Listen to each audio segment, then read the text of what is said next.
Good morning, ladies and gentlemen. Welcome back to Paul's Messy Bench Models. I'm here with an update on the 1/32 scale Aston Martin DBR9 by Airfix. I've got the basic construction done.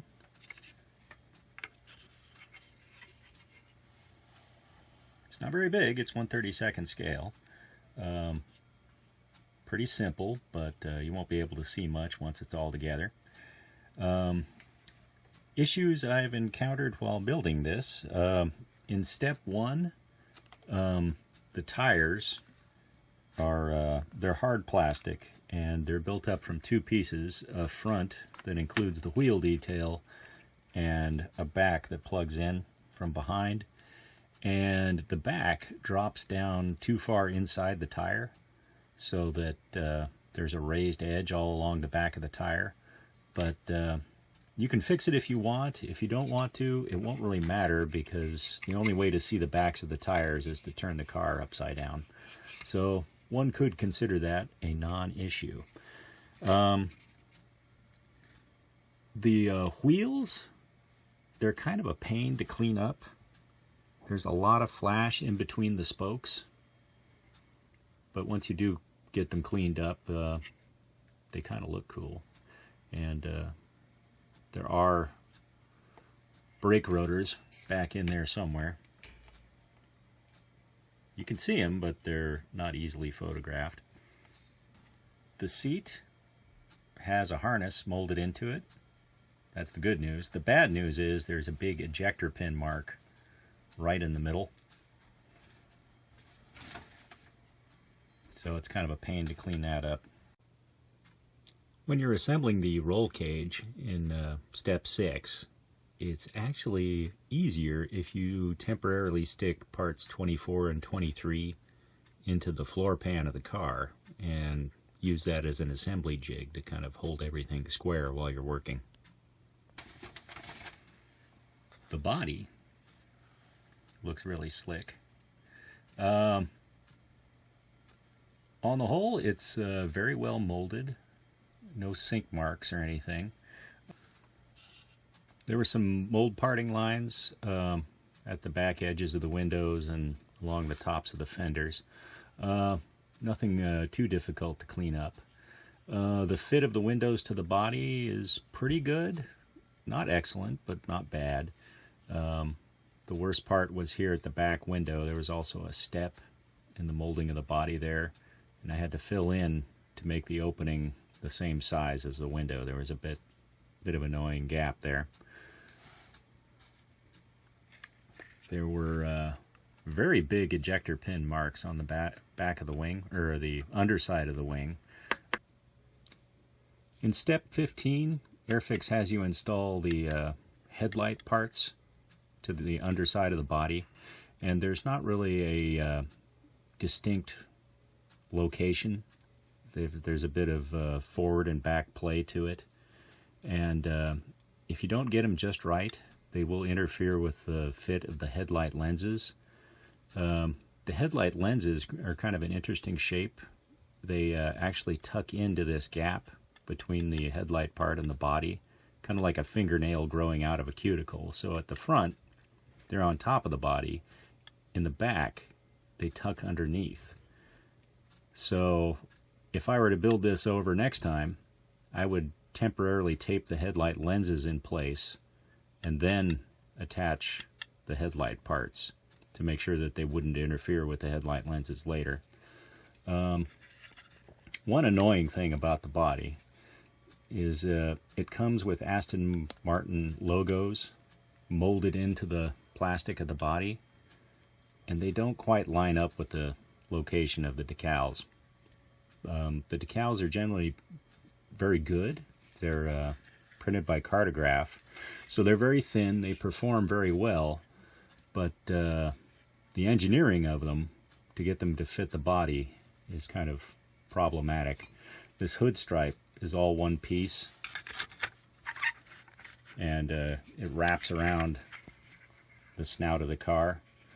So to get that on, you need to paint your body, clamp the top and the bottom together, apply the decal, then cut the decal so you can get the body apart and do your clear coating and your detail work. This rear stripe is not quite long enough to go on as all one piece. You have to cut it right at the bottom edge of where the trunk lid would be, and then touch up the gap later.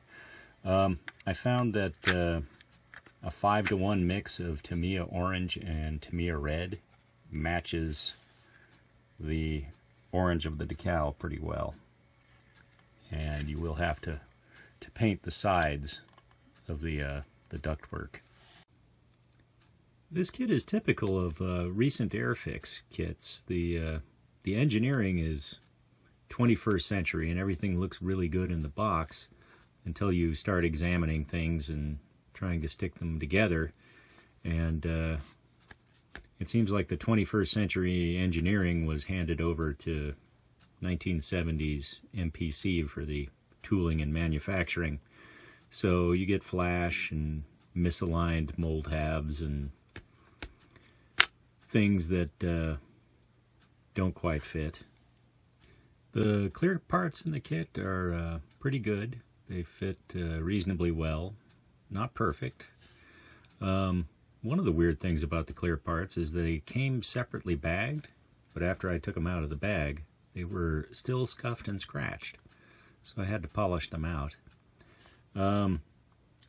The mirror pieces have very large wedge-shaped bases, and after you get the clear parts in, there's sort of a recessed area there in front of the clear, but the base of the mirror is way too big to fit in there. So I'll have to trim that down before I can get it in.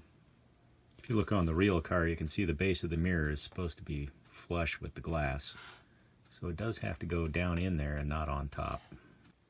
One boo-boo I made on the back of the car, I didn't realize the center of the tail lights were supposed to be the body color until I got everything all put together and decaled and clear coated and all that. So I tried my best to match the body color paint with something I could brush paint. I found that the splash paints just will not brush paint. Anyway, so if you're building this one, don't forget to paint that. It would be a lot easier to mask it off the car than try to touch it up after the fact. The kit comes with some plastic antennas for the roof, but they were just too thick to look good, so I cut the tops off, drilled out the bases, and installed wire, and that looks much better. Well, here she is, all done and polished, and about as pretty as she'll ever get. I had fun with this build. If I ever had to do it again, there are some things I would do differently. The lower part of the front of the car attaches to the floor before the body comes down from the top, and that makes it difficult to get a good seam line right here below the headlight. So if I were to do it again, I would probably attach this lower part and spoiler to the body before attaching the body to the base. I think they would work that way too. And I would probably spend a little bit more time trying to get the windows to fit perfectly. Perhaps I got a little impatient. Well, I hope you've enjoyed this video. I'll sign off for now. So everybody out there, stay safe, stay healthy, and you've got a pretty good excuse to just stay home and build stuff. Have fun out there. Bye.